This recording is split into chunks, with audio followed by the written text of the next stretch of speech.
Okay, so just a short video today, just to take in the 36 lines from 588 to 623, just to start the second half. Now, these are all already in the files, which are on the drive, except you've got to kind of work it out for yourself. So just a step 2 is just a casual rundown of the techniques in these lines. And then step 3 is just formally writing down answers. Now, not really, I've already been through a translation of this. The context is there, is Aeneas has just dallied with killing Helen when he sees her out of rage, but then Venus lets him know that it's not her fault, not Paris's fault, but Troy is fated to fall, and that shows him the gods destroying the city, leveling Troy with their weapons. So just like the prophecies, just like prophecies, also the gods reminding him of his duty, of his purpose. So not to think like a private individual with natural human emotions, but just to remember, be more at the public figure that he should be, and to just remember his duty to not only the gods, but to follow fate, and just to be dutiful to his people as their leader. So I mentioned such things, I hurried with a maddened mind. So yeah, so that emphasizes his state of mind there. So that's more a theme. So where are we? Furiata mente. So when you come back to essays, that might be a phrase you can sort of pull out of the text to flesh out this theme of pietas and furor, and this conflict within Aeneas. When my nourishing mother, parent for me, so this is presented herself to be seen so bright in front of my eyes. So yeah, so just when she arrives, so here is just to touch upon the theme again of divine intervention, literal divine intervention. So the gods playing a role in human affairs. So this is an example of Venus, so of Aeneas's mother, kind of like a mother would, just guiding the way for him. So just saying that just showing him that what he is doing is not rational, and that he has to think differently. So alma parens in 591 is an example of word order. So see how it, well, it is a noun, but as I say, lines don't necessarily equate with sentences. So see how the clause ends with alma parens, comma.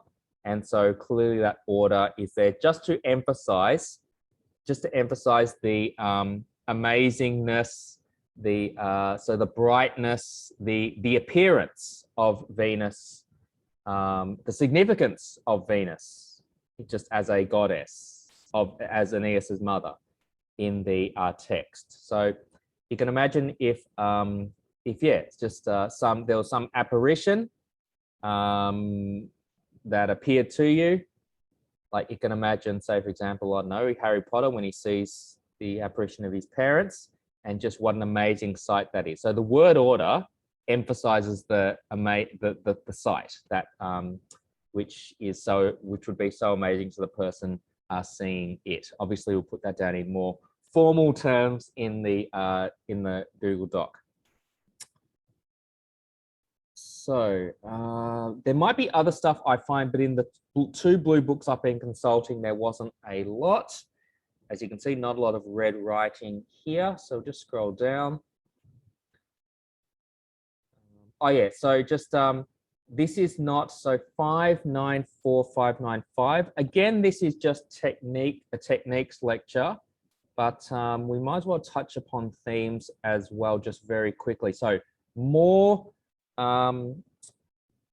more terms which you could pull out from this part of the text, which fleshes out the themes of pietas and furor probably more than others, except for the one with Pyrrhus, obviously Pyrrhus and Polites and Priam, etc.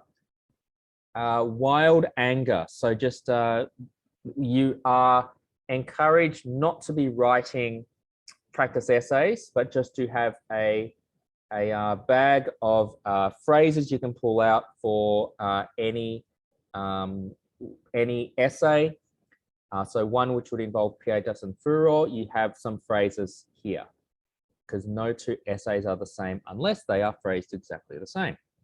So, oh my son, where is that? Yeah, so wild anger. Indomita, so that's like the word indomitable. Iras. So literally angers. So you have to, yeah, just keep your emotions in check. So as they say, as they say in the lectures, not my lectures, but the lectures provided to you.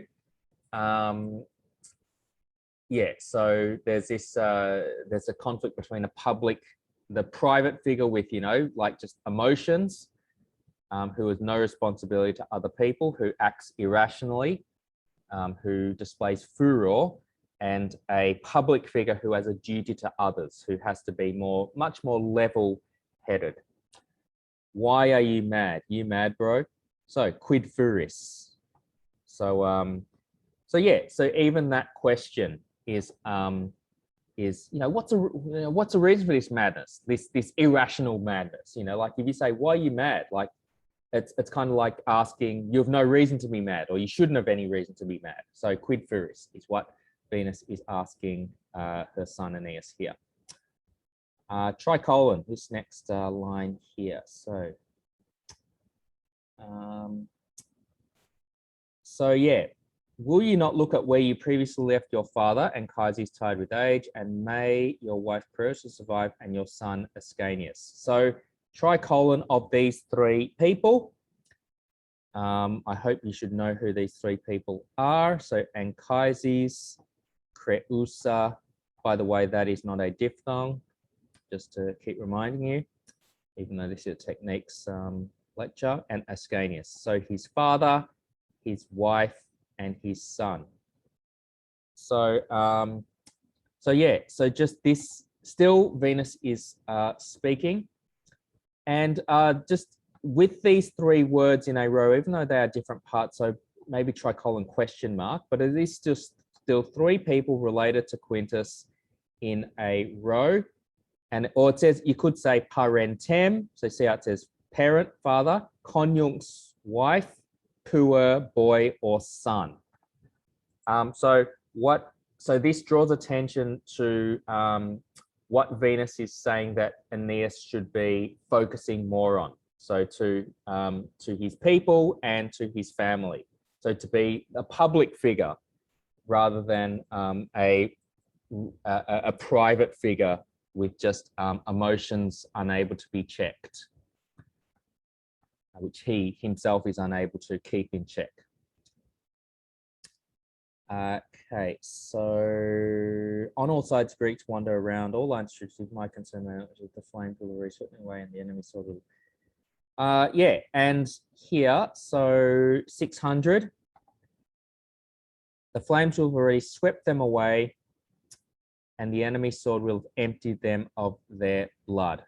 So just again, Venus is still speaking. Emptied. So where is this? 600. The enemy sword. So the inimicus ensis, Masterman's word, will have emptied. Yeah, horseret. We had that word in Caesar. I think, did we have that word in Caesar? Oh no, I'm thinking of another word. But anyway, will have emptied them of their blood. Now, those words aren't there, but there's nothing else that can be emptied. So That's the sense of it based on the translation, on the loose translation, which I've consulted. So, so what Venus is saying here, this example of hyperbole, by emphasizing, like, you don't lose all your blood, like, you know, so just say you lose enough blood. I'm not sure exactly what the cause of, like, just, this is getting into just biology and science and that, but just, you know, the cause of death is loss of too much blood from the brain or something like that. But anyway, so you don't lose all your blood, but it's just exaggerating the amount of blood which is being shed. I think we had previously that, yeah, so just say the rivers, you know, awash with blood, okay, which is very, very hyperbolic. So here she's just emphasizing the fact that what should Aeneas be focusing on here? It just draws attention to the urgency of the situation. Okay, so with obviously fire, bloodshed, you should be focusing on your people as a public figure. Give me a sec. So here, I've already given you the translation. Now, I didn't write, now this could be an example of synecdoche or metonymy. So just like we have Dardani or something like that, or what's the one? Danai for Greeks, Tindare. So Tindarida 601 is Helen. So just a patronym. So just a word when someone is defined by their father's name. So by saying daughter of someone. Okay, so say the Dardani are the people descended from Dardanus. So that's that. Yeah. So so it is still Venus speaking. So what she's saying here, as I've been saying, is Helen is not to blame. Paris is not to blame. So Paris who took Helen as part of the. So this harks back to the judgment of Paris and everything. So this is where it's really important just to have an idea of those basics, which I've been trying to emphasize for the last few years. So to know who Paris is, so you don't come into this unit and go, oh, who the hell's Paris? Or who the hell's Helen? So some people have a knowledge of just classical history, but some people may not be as interested. So just that's why I've been emphasizing the basics over the past few years. So what she's saying is that Troy is fated to fall. It's not, and so she says Diwum, which is short for Diworum. So by emphasizing it, you could almost put the second one in italics, by saying, so the severity of the gods. Yes, of the gods. So she's saying that it's not their fault, but it's the gods leveling the city, and that Troy is fated to fall. So it's not any individual's fault. It was meant to happen, and the gods are making it happen. So that just draws attention to the to how what is happening has there is divine agency at play here, and it's not the fault of any human, she's saying. So yeah, a possible antithesis. So just to show the nature of the destruction, which is being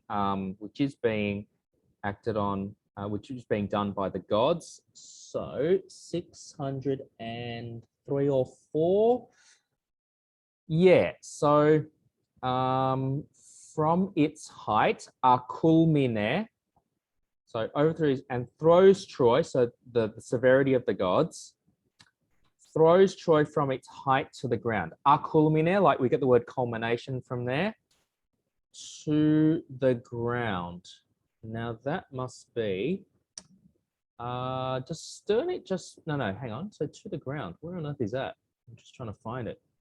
It must be throw to the ground. It must be just sterno must just mean to throw to the ground, I imagine.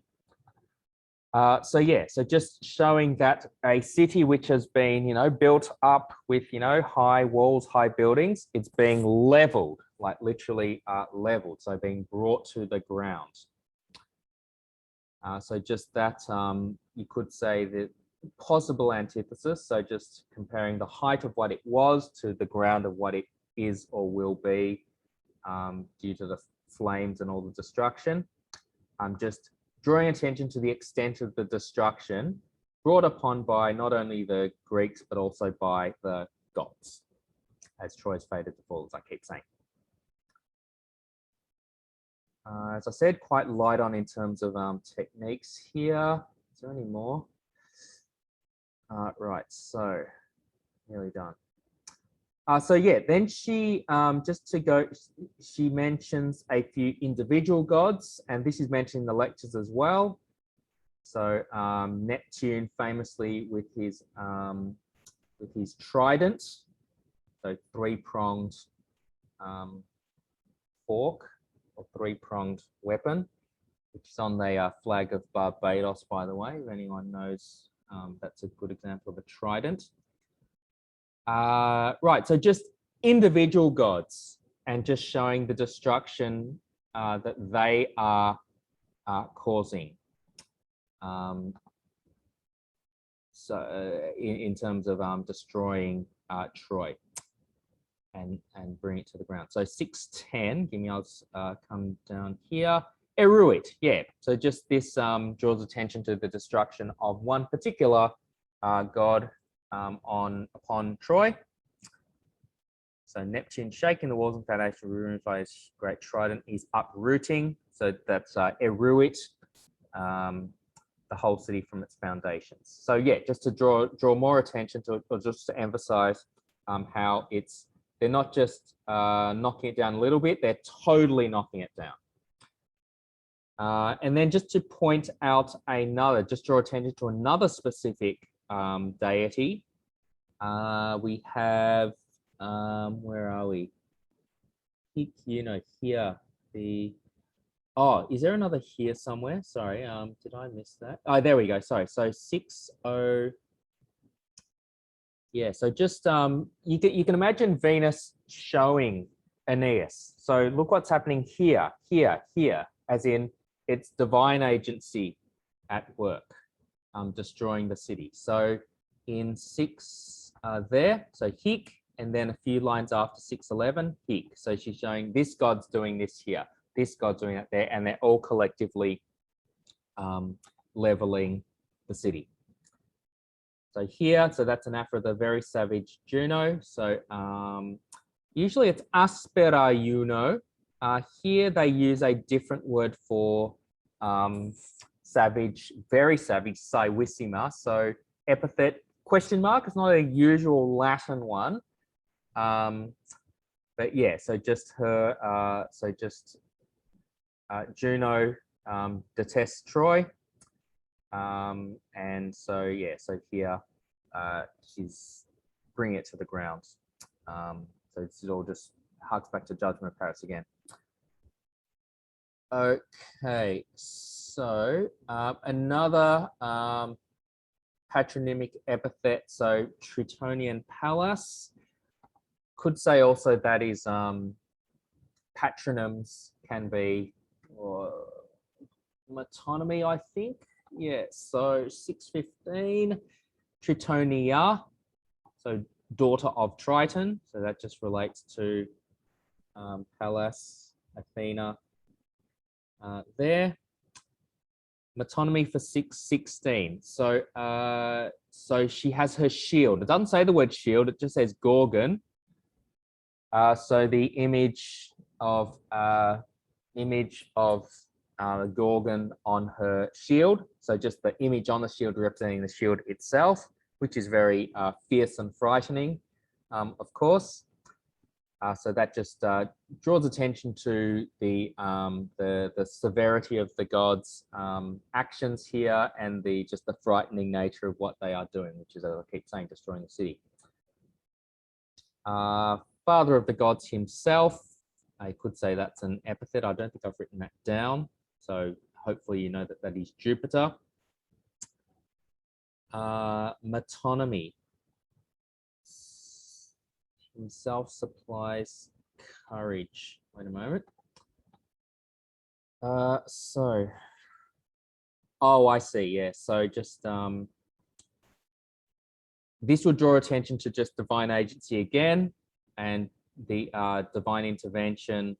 So where are we? 6, give me a sec. 617 or so. So animos usually means minds, hearts, souls, but here it can represent what people say are in these parts of the body. So just courage is what it can also mean.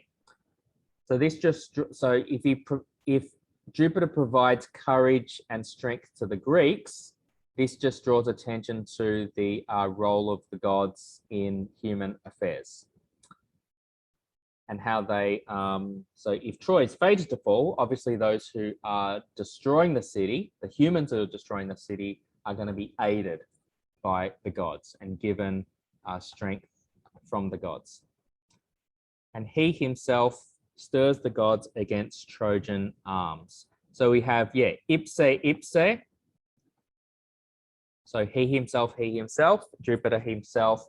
So just, yeah, draws attention to how even, so just, so not only say Neptune or Juno, but even Jupiter himself, the father of the gods. So when Jupiter himself is acting against Troy, you know that Troy must fall. So Jupiter is is impartial. It's like kind of like a judge in a courtroom, except rather than talking about justice, he's on the side of fate. Okay, so he's the arbiter of fate. He judges who fate favors. So fate does not favor Troy, so that is why he stirs the gods against Trojan arms. So still Venus speaking. Not long to go here. I'll just go down to the last slide. So yeah, that's the last bit there.